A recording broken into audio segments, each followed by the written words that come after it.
ఒక ఆయన ఒక వారం క్రిందట నాతో ఈ మాట చెప్పాడు. ఏమనంటే, బ్రదర్, మీరు ఒక చోట అందరితో కలిసి కూర్చుని మాట్లాడుతున్నారు, మీరు కలిసి కూర్చుని మాట్లాడుతున్నటువంటి వ్యక్తి మిమ్మును పోలినటువంటి వ్యక్తే, అటువంటి ఆలోచనలే ఉంటాయి అనుకుని నేను పిలిచాను, మా సంఘంలో ఆయనకు వాక్య పరిచర్యకి ఇచ్చాను, ఆయన వచ్చి అంతా పెంట చేసి వెళ్ళాడని చెప్పాడు.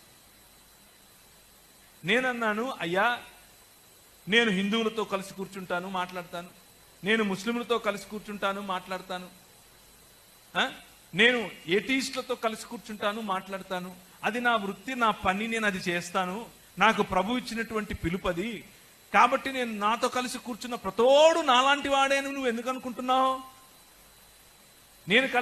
నేను ఎవరితో అయితే కలిసి మాట్లాడుతున్నానో వాళ్ళందరితో నేను ఏకీభవిస్తాను అని నువ్వు ఎందుకు అనుకుంటున్నావు?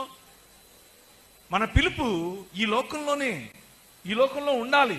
ఈ ప్రాంతానికి వెలుగు, ఈ ప్రాంతానికి ఉప్పు, అందరితో కలుస్తాం, అందరితో మాట్లాడతాం, కానీ అందరితో ఏకీభవించం. చాలా జాగ్రత్తగా వినాలి ఈ విషయం.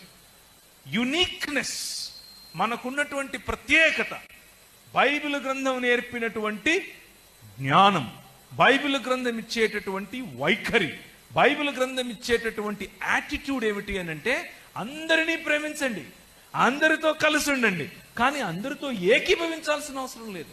ముఖ్యంగా ఇలాంటి విషయాల్లో ఆయన వచ్చి నానాక మాటలు చెప్పేసి వెళ్ళిపోయాడండి. నా భార్య ఇలాంటిది, నేను ఇలాంటి, నేను ఇన్ని పుస్తకాలు రాశాను, నేను ఇవి చేశాను. ఆయన నడుచుకుంటూ వస్తే ఇద్దరు ముందు, ఇద్దరు వెనకల, అయ్యి బాబోయ్ ఒక పెద్ద మినిస్టర్ వచ్చినట్టు వచ్చాడండి. మేము 8 గంటలకు పిలిచామండి, ఆయన 9:30 వరకు ఫోన్ చేస్తే ఫోన్ కూడా తీయడండి. ఏంటండి ఇలా? మరి అవన్నీ తెలుసుకోవాలి కదా నువ్వు. ఒక డిసిప్లిన్ అనేది ఉండాలి కదా.